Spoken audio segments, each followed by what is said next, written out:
Welcome to your weekend. I'm Mike Krause from the Independence Institute. Your usual host, John Caldera, is actually headlining a Hair Club for Men convention in Las Vegas. He'll be back in a couple of weeks. And please stick around, because a little later in the show, we're going to be talking to Dominic Dezzutti from here at Channel 12 about public affairs programming and why we do this show and other shows here at Channel 12. But first, Todd Shepherd, leaving Colorado, going to Washington, D.C. Todd, how are you? I'm good, Mike. How are you? Good, thanks. All right. You've been a reporter here in Colorado for almost a decade, yes? A little bit longer, yeah. I moved here in May of 2005. I mean, I'm telling you, I loaded up the rider in Oklahoma City, and I moved here in about 7 or 8 days and started work the next morning for KOA, and everything that happened to me, even my time at KOA and my time at the Independence, it all seems like a great dream. I mean, everything that I had hoped for in a reporting career, and obviously it's not over yet, but the 10 to 11 years I spent here in Colorado, like a dream.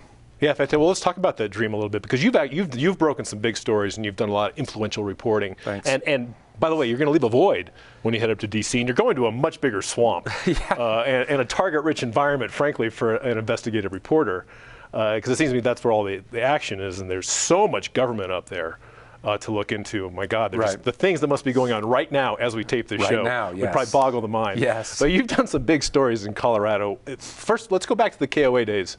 Before you came over to Independence Institute with us, and tell us your favorite story from KOA. Oh gosh, there are so many, but first let me just say that like the first year that I was here, the Broncos ended up going to the AFC Championship game, and I remember one morning we did a tailgate out in front of what was then Invesco Field, and I'm sitting there playing catch with Alan Roach, who's the stadium announcer for the Broncos, and I said, how did this happen to me that I'm sitting here, and Greg Moss from 9 News is over there cooking burgers, so that was just one of my earliest memories where I was just like, wow, this is great. You're a reporter. Yeah, right. Yeah, but, right. I remember this one time I did this report with this woman in Lakewood.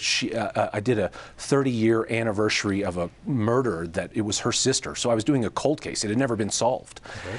And I just remember I went into this lady's house, and she sat me down at her kitchen table. She poured me tea. She made me coffee, and then she sat down and opened her heart like people don't even do to psychiatrists or to their priest. And she opened her heart and cried to me. And it was just one of those moments where you just get this feeling down in your bones, not just that reporting's this job where you sort of check in, check out, but that people trust you to tell these stories, and they trust you with their emotions. Other than that, I think the big story for me at KOA was I scored one of the first interviews with the Herring family, which their son he was a Marine, and he had come back for a 2-week leave, and he staged his own disappearance from the canyon that's just south of Boulder. The name escapes me at the moment. And it was a big to-do because it happened over Labor Day weekend. And his parents went into a media silence, and about 6 months later, I got their first interview after we knew for sure that their son Lance had gone AWOL. So then you switched over, so you spent some time at KOA, did some cool stuff. Now that's radio. You came over to Independence Institute and you were the first full-time investigative reporter hired at Independence Institute, because we were going to undertake nonprofit journalism, basically, for lack of a better term, right? Right. And so you made a transition from radio over to what was now going to be electronic print. Yeah. So no paper involved, but also no microphone involved. How was that? Well, for me it was tough, yeah, because I mean my education was strictly in TV and radio journalism, and so I mean, the writing is completely different. So it was very different for me. But the one thing that I remember having this conversation with our absent host, John Caldera, before he brought me on was, I said, look, are you honestly willing to go 2 months without a story? And he said yes. And the next thing I remember asking was, I said, do you have a budget, not for my salary and me, but do you have a budget for open records costs? And do you have a budget for open records lawsuits, legal fights? Not so much on the legal, but, just knowing that they were ready for that. And the way you asked that question, though, it's not as though I was doing this in a vacuum. This was happening all over the place. Right. I mean, there were a lot of reporters going to work for nonprofit outlets right in that core time. Really, I think it was right after 2005 that the big nonprofit push started. Right. No, you bring up a good point when you ask John when you came to work for Yeah. us, said, are you willing to go 2 months without a story? Because that's an important question, because you look around at, as investigative reporting appears to have shrunk, it's because this stuff takes a long time sometimes. You've got to develop sources, find stories, get hold of documents. It can be more than 2 months for a real investigative story. And a lot of newspapers, they need content every day. Sure. They need reporters cranking out 1, 2, 3, 4 things a week. So this is where the nonprofits, this is why this push happened, if I remember right, is that all of a sudden a lot of the for-profit journalism just really couldn't afford to keep investigative teams around because it just takes so long to break a story. Is that right? It is. I think the one model that still works amazingly perfect, though, is TV investigative reporting, because what you do is you work for 2 months at a time, right, and then that third month is sweeps, and so you have these cycles, these natural cycles in terms of the way the audience is measured in these sweeps periods, so it's okay if you're in TV to sort of go off the radar for all of December, all of January, and then you come in February and you knock it out of the park, right, for about 2 weeks in a row. But you're absolutely right. And you know what, I was on election night, I was on KHOW with Michael Brown and Magellan Strategies, and when we were talking about my job for a little bit, I said, look, the one thing that's made this a success is maybe there are 100 or 200 reporters in all of America that have had the incredible luxury of time that I have had in these 8 years that I've been the investigative reporter at the Independence Institute. Yeah, because we'd give it the time until the story was ready. Exactly. Right? We weren't under any kind of deadline pressure necessarily to publish Right. something. We could publish it when it was ready, right, which is a luxury for a lot of reporters, I would imagine. Total. Yeah. Up in the upstairs of the Independence Institute's office, hanging outside your office, yeah, is the sign from Abound Solar. We actually got the sign that came off of their building, yeah, and it's a great story how we got the sign, but that's for another day.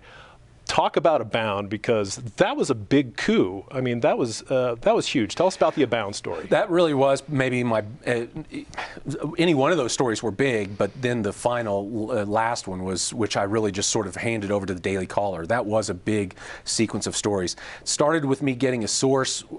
Really, my antenna went up when I saw the president do his weekly radio address, and he said, we're going to work with this solar company in Fort Collins and create 2,000 jobs. And from there, I started monitoring their jobs page on their website, and maybe sometimes there'd be 4 jobs, but there were never even 20s or 40s of jobs posted. And let's not forget that this was part of the the Green Energy Loan Program, right? So they were getting taxpayer subsidized funding for their startup, right? But one of the big first breaks I got an email that showed somebody from Pat Stryker's headquarters in Fort Collins emailed Abound, and they said, hey, come over here and get these solar panels off of our roof. Like they were all faulty. And this email happened about 2 months before the loan was actually signed to get the federal monies. And of course, if you remember, Pat Stryker was a bundler, fundraiser for the president. So it looked like there was this political connection. What it ultimately ended up in was I looked at the bankruptcy document, and I found this document where I was able to locate about 300 employees. I hand addressed 300 envelopes, mailed it out to them. And I said, I need you to tell me what you know. And I thought to myself, 300 people, if I just get a 1% return, that's 3 people, and I've got a story. And that's exactly what we got. I even got somebody to give me a video of one of their solar panels catching fire, and I forwarded all of this to Michael Bastich of the Daily Caller, and it turned into be a really great story in October of 2012. Yeah, it really was a great story, and it's very cool to have that sign hanging in the building. You're not taking that, right? Nope. No, you're going to keep that behind. One of my favorite stories, and probably because I'm the one that answered the phone when the guy first called trying to figure out what the heck he should do. You found a guy, just a guy who raises fruits and vegetables in Boulder, a guy who gets by growing food on a small scale, who was going to be put out of business, bankrupted by the Colorado Department of Labor. Let's talk about this story, because this is not just a good investigative story. This is a real human story. I mean, here was a guy who was literally facing bankruptcy over a government fine. Yeah, I mean, he ends up just calling, he and his lawyer end up calling the Independence Institute generally. They land in your voicemail, and then we get together with them. But you're right, he's a wholesale vegetable and flower grower. So it's a very seasonal business. About 10 years ago, the legislature changed fines if you didn't have workman's comp as an employer. But what people didn't know was that if you become a second-time offender, the fines double. And people knew that. But what they didn't know was there was no sort of statute of limitations. And this guy's fines reached back 2.5 years. And he said, why didn't you tell me earlier on? Well, we just found out, so you owe us $270-some-odd thousand. And this absolutely would have put him out of business, and it would have destroyed part of his life savings. This is a guy who's like net income off his operation is around 30, 35, if I remember. Yeah, maybe. And his fine was going to be 6 times his annual income from his operation. And after we did that story, we found other people that were in the same situation. Right. This Mexican eatery up at 70th and Pecos, their fines reached back 5 years, right. $500,000. It seems very likely there will be legislation next year that rearranges these fines so it's not so capricious and quite so punitive. All right. Let's switch over to another accomplishment of yours at Independence Institute. You took this idea of a statewide drudge-like news aggregator and called it CompleteColorado.com, and it has become a real thing, an influential online journalism arm, an aggregator that also publishes original content. Let's talk about Complete. And I will tell you that it was just 2 days ago I was talking to a blogger, a pretty high-profile blogger in Colorado, who told me, he said, when Complete links to me, I notice it. I mean, I see it in my traffic. A lot of people go there every day. Talk about Complete. How did this come about? Boy, I was having a conversation with my old friend Corey Lopez, who works at 850 KOA. I was still at KOA. Yep. And I said, hey, this was 2008. I said, look at this. Here's a TV station up in Washington. They're going to start linking to their competitor's product. And I said, this is what's required in the internet age. I said, people want to just go to one place and have it all. And that's when I thought, hey, I wonder if somebody could make a Drudge Report for Colorado. So I started working on it. Honestly, I thought it'd be an overnight success. Like, I thought sure. people would see the font and they'd go, oh, this is the Drudge. I have to go see this every day. This is the Drudge for Colorado. Yeah, right. And instead what happened was every day 5 new people looked at it, 3 of them stayed, 2 of them abandoned us, and we gained 1 person every day. Right. And over the course of 8 years, we do have a nice traffic base. But you're right. You know what? Michael Roberts of Westward did a very. I'm grateful for the write-up he did of my leaving, going to the Examiner. But he said, look, even at Westward, yeah, we notice when you guys link to something, it pops on our traffic metrics. We see it. That means something. Yeah. That really does. Here's one of the things I really like about Complete is that Complete can link to a story from a local newspaper in the Western Slope and on the Eastern Plain that's a local story, but that has some kind of connection to the rest of the state. It's something that other cities or counties are going to have to deal with, or that the legislature might deal with, or that other people have to grapple with. And all of a sudden, that local story can get a statewide audience. Yeah, I mean, as you're describing that, what I'm thinking about is the number of times that, I guess I'd say it like this, there's actually more of an intersection between the federal government out in western Colorado because of all the oil and gas drilling issues, and you think about things like the sage grouse. So yeah, we love trying to track that sort of federal interaction with, state and local issues when it comes to something like that.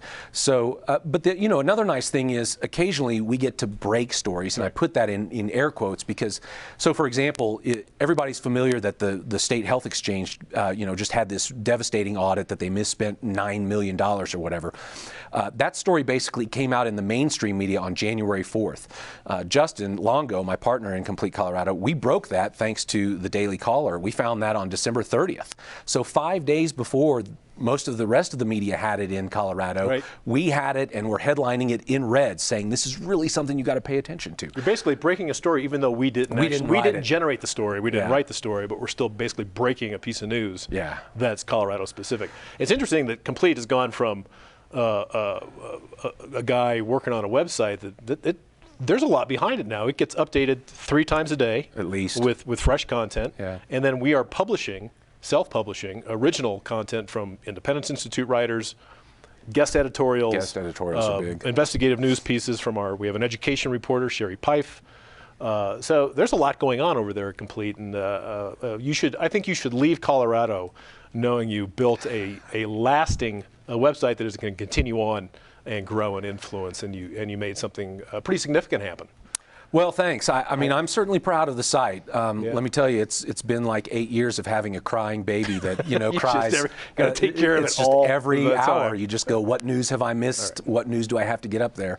But at the end of the day, I am very proud of what it's been able to accomplish. All right, fantastic talk. So at the end of the day, the lesson is that people need to go start reading Todd Shepherd at the Washington Examiner, WashingtonExaminer.com. Yes. And they also need to continue coming to CompleteColorado.com every day to find out what's going on around the state. And people with federal tips and federal connections need to keep emailing it on. Yes. Email Todd Shepherd. TShepherd@WashingtonExaminer.com. I need those tips. TShepherd@WashingtonExaminer.com if you're a whistleblower out there. Todd, congratulations. Thanks. We're going to miss you. I appreciate it. Thanks, Mike. You betcha.